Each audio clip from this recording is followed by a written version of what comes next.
Manhã Cidade Política. Apoio Sismuc Regional e blog do Mário Flávio. A política de A a Z. Mário Flávio já está entre nós e hoje recebe um convidado. Bom dia, Mário. Bom dia, Renata. Bom dia ao nosso ouvinte, né, que está aí acompanhando a Rádio Cidade. Para pegar, professor. Pois é, a gente recebe hoje aqui no estúdio o professor Felipe Cola, que durante um tempo participava aqui do debate, na época do programa Conteúdo, todas as terças-feiras, né? Ele e o professor Fred Santiago. Ele hoje vem falar sobre o primeiro café temático da Igreja Cidadania e Liberdade em Caruaru, com o tema Desafios do Nosso Tempo, Liberdade de Culto e Liberdade de Expressão. Além dele, né, participam o pastor Wellington Carneiro, que é pré-candidato a governador, ainda é, pelo PTB, pré-candidato a governador pelo PTB, o pastor Edinaldo Tavares, que é presidente estadual do Movimento Cristão Conservador em Pernambuco, e o pastor Jário Carlos, né, que é mestre em teologia da Igreja Católica. Professor Felipe Cola, bom dia, bem-vindo à Rádio Cidade, prazer recebê-lo agora pessoalmente aqui na rádio. Bom dia, Mário, bom dia a todos os nossos queridos ouvintes, bom dia, Renata. É sempre um prazer estar aqui na Rádio Cidade, que sempre nos recebe de forma tão afetuosa, e sempre um prazer também estar aqui conversando sobre os temas da política atual. Muito bem, então, professor, qual é o objetivo dessa discussão amanhã, que vai acontecer aqui em Caruaru, né? Isso. O Movimento Cristão Conservador. Bom, na verdade a gente tem tido uma grande participação, uma grande atuação dos grupos cristãos, das diversas igrejas cristãs, no debate público, nas questões públicas da nossa política.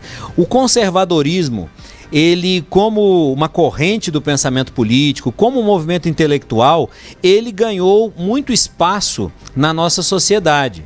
E isso traz a necessidade da gente discutir a cidadania, a liberdade de culto, a liberdade de expressão dentro de uma posição conservadora.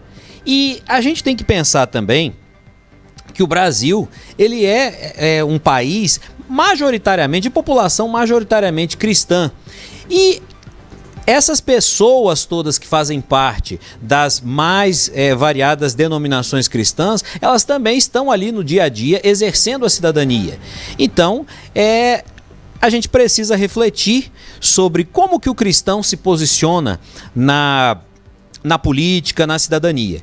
A pandemia, né, também trouxe algumas discussões sobre liberdade de culto. Nós tivemos várias discussões sobre as interdições ao funcionamento das igrejas. Eu mesmo participei de alguns debates nesse sentido.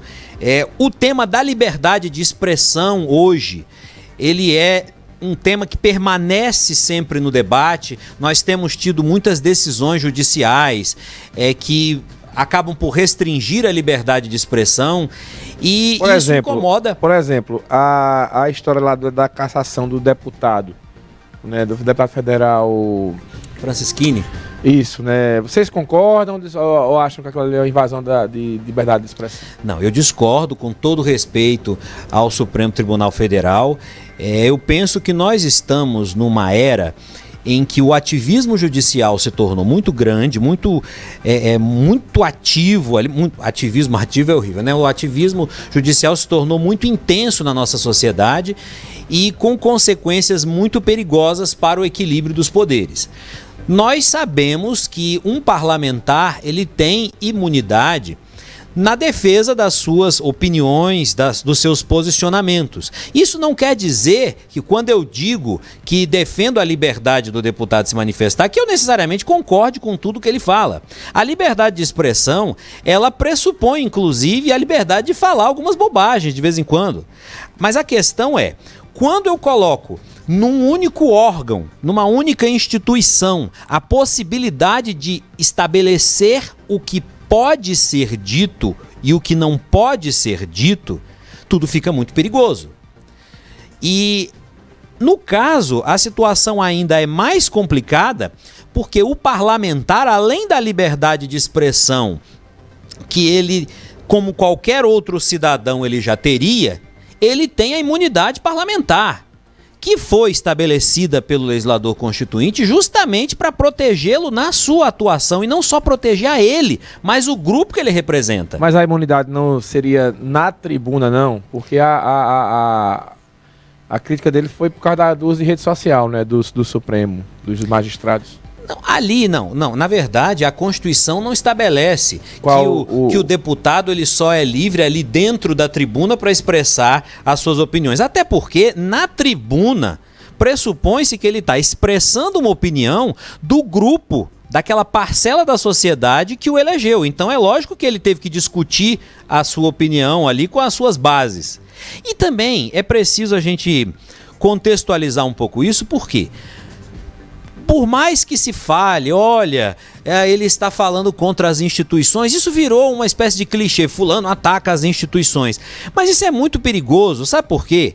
Porque durante muito tempo no Brasil, nós convivemos com intelectuais de esquerda que iam para seus livros, suas palestras e políticos mesmo de esquerda defender a palavra revolução. Muitos intelectuais de esquerda falavam e falam ainda de revolução socialista. Houve um candidato até de um partido pequeno a uma eleição presidencial no passado, não me recordo agora o nome dele, mas era um candidato de esquerda que citou o poeta alemão Bertolt Brecht para dizer que ele defendia para a classe média uma boa bala.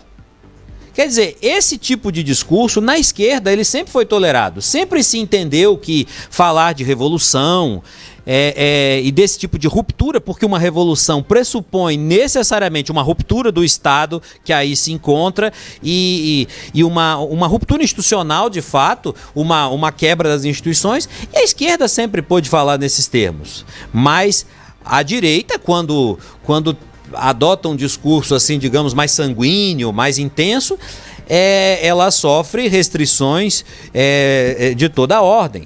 Eu não concordo com o discurso do deputado ali, ou pelo menos não posso subscrever tudo o que ele diz, mas eu subscrevo sim o direito que ele tem de se expressar e mais, a prerrogativa dele de representar uma parcela do eleitorado. Se nós podemos ter parlamentares de esquerda defendendo revolução socialista, a ruptura com o Estado burguês e coisas assim, se nós toleramos isso em nome da liberdade de expressão, nós temos que tolerar também outros grupos do espectro político quando eles adotam um discurso mais contundente, talvez. Ô Felipe, e quem está ouvindo a gente e ficou interessado em acompanhar esse debate, né? É aberto? Qual lugar vai ser? O horário também? Tem rede social transmitindo? Bom, o debate ele vai ocorrer no local físico, né? Vai ser no Empresarial Difusora, no 15º andar, sala 1006. Ele vai ser amanhã, dia 2, às 9 horas da manhã. E quem estiver interessado em participar deve fazer a sua reserva pelo telefone que eu vou dizer agora. O DDD 81 99321 7274. Repetindo, DDD 81 99321 7274. Temos também um outro telefone para mais informações, que é o 81 98905 9603. 98905 9603. Como foi que surgiu a ideia de promover esse debate justamente aqui em Caruaru? Por que Caruaru? Bom, aqui em Caruaru nós temos vários grupos aqui conservadores. Aqui, na verdade, quando eu falo Caruaru, estou falando Caruaru e região, né? Caruaru e seu entorno. Nós temos várias pessoas conservadoras, vários grupos que gostam de discutir a política, né, com uma filosofia conservadora. Então, havia já um interesse por promover eventos, debates aqui na nossa região.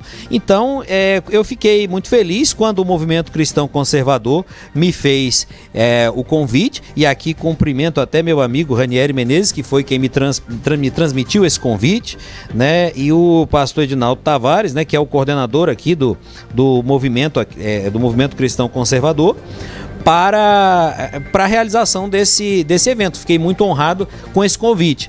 E aí, a ideia né, é reunir pessoas de diferentes ramos do cristianismo, né? Nós teremos aqui 2 pastores, né, que vêm do segmento evangélico. Eu, que sou católico, apesar de que eu gosto sempre de ressaltar, eu quando estou num evento como esse, eu não falo em nome da Igreja Católica, né, e nem da doutrina católica, né, mas eu ali como católico, e o meu querido amigo também, Padre Jário Carlos, da Igreja Católica Ortodoxa.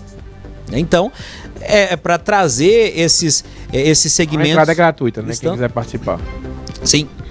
Então, pessoal que está interessado no tema, amanhã, só repita a hora. Às 9 da manhã. 9 da manhã. Então, aberto lá um café, né, para debater a liberdade de expressão. A grosso modo é isso, né, professor, que vai ter amanhã lá. Cidadania, liberdade de culto, liberdade de expressão. As liberdades individuais, né, e a cidadania. O senhor acha que o Brasil hoje é um país que ele tem mais liberdade, menos, né? Porque muita gente também da esquerda atribui isso ao presidente Jair Bolsonaro, né? A gente vive constantes ameaças à democracia. E esse discurso, desde que Bolsonaro assumiu, que ele vem sendo repetido. E aí o tempo vai passando. E qual a sua avaliação? Aumentou a ameaça à liberdade da democracia desde que Bolsonaro chegou ao poder?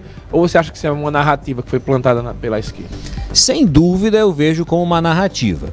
Eu nunca vi absolutamente nada de concreto que o presidente Bolsonaro tenha feito que me leve a pensar que há uma ameaça à democracia, às liberdades, nem nada disso.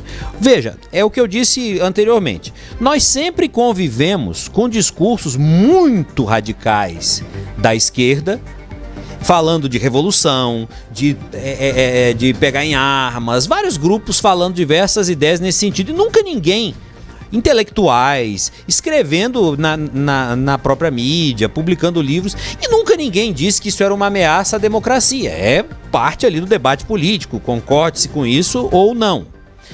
O presidente Bolsonaro, por outro lado, ele critica, muitas vezes de forma contundente, outros poderes, instituições, mas ele nunca fez nada de concreto para cercear a atividade de poder ou instituição alguma.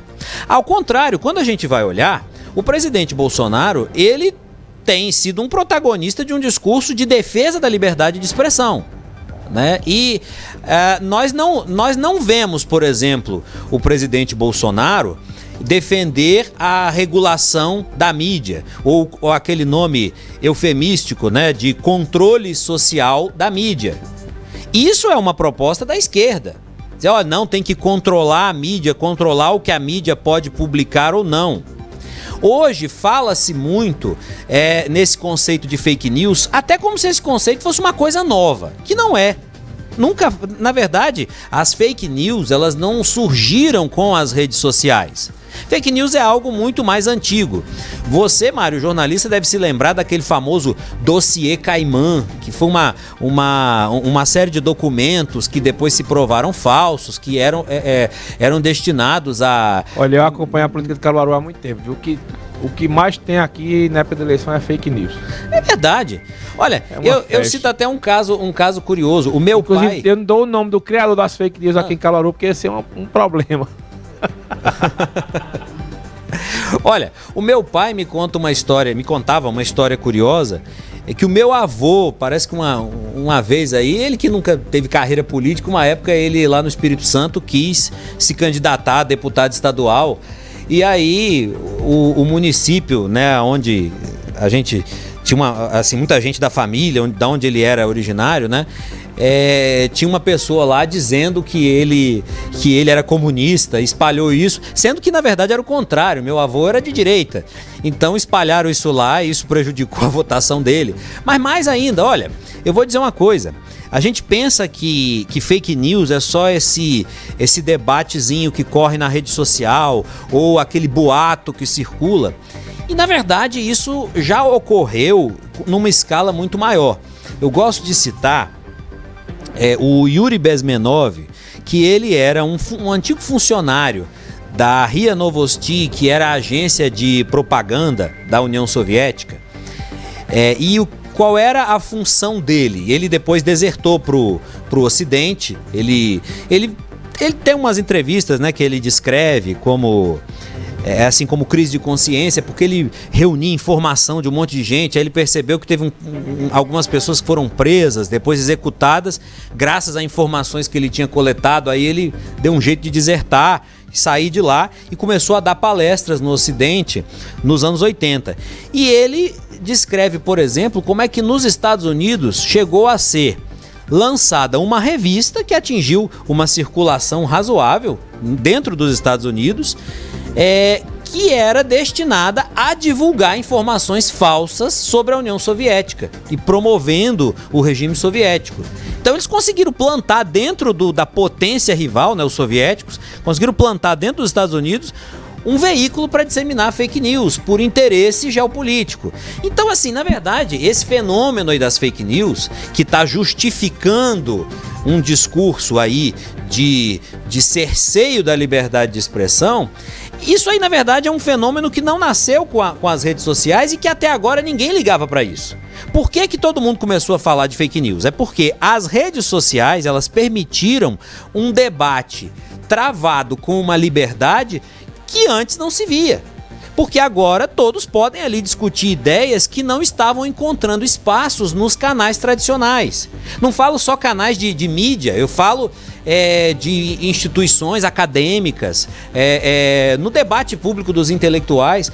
Depois do regime militar, o conservadorismo, os autores de direita foram simplesmente banidos do debate público, como se não existissem, como se fosse proibido ser conservador. E aí disseminou-se a falsa ideia de que ser conservador era simplesmente querer conservar uma determinada classe dominante no poder, o que não é isso. O conservadorismo político, ele é uma filosofia, né, que tem autores brilhantes, né, que teve uma oportunidade aqui até com o professor Marco Aurélio, né, que a gente tratou desse tema, tratei aqui de alguns autores conservadores, e chamar alguém de conservador era considerado uma ofensa. Então, as redes sociais, elas permitiram que várias dessas ideias e desses conceitos que estavam ali simplesmente interditados no debate público tivessem circulação. As redes sociais permitiram que, quando uma determinada opinião ela é publicada, né, ou uma fala ela é dita por um líder político, por um intelectual, ou por alguém público, por uma personalidade pública qualquer, que a sociedade imediatamente comece a debater. Então, a ideia é controlar, impedir que isso aconteça. Esse é o motivo real. Muito bem. Professor, muito obrigado pela participação aqui com a gente, viu? E reforço o convite aí pro pessoal amanhã participar lá. É sempre um prazer estar aqui com você, Mário, com todos os ouvintes aqui da Rádio Cidade. Então, reforçando, amanhã teremos o café temático Igreja, Cidadania e Liberdade em Caruaru. Amanhã, dia 2 de julho, às 9 da manhã, lá no Empresarial Difusora. Vou repetir aqui para quem não pegou. As reservas podem ser feitas pelo telefone 81 99321 7274. 99321 7274. Maiores informações no telefone 81 98905 9603. 8905 9603. Um forte abraço a todos, sempre um prazer estar aqui. Muito bem, vamos passar no WhatsApp Cidade, Renato? 998780997. WhatsApp Cidade 998780997. Apoio Rockball, o boliche de Caruaru. Muito bem, vamos aqui mandando um abraço pro Ítalo, pro Kleberson, também aqui para o Edinaldo. Emerson que mandou a sugestão aqui pra gente, um abraço para ele, pra Jéssica também, Fábio Salles, Samuel, Andréia, toda a galera aqui sintonizada com a gente. Vamos fazer o seguinte, então, pro intervalo, no próximo bloco tem uma entrevista com a pré-candidata a vice-governadora indicada ontem pelo Miguel Coelho, Alessandra Vieira. A gente volta já.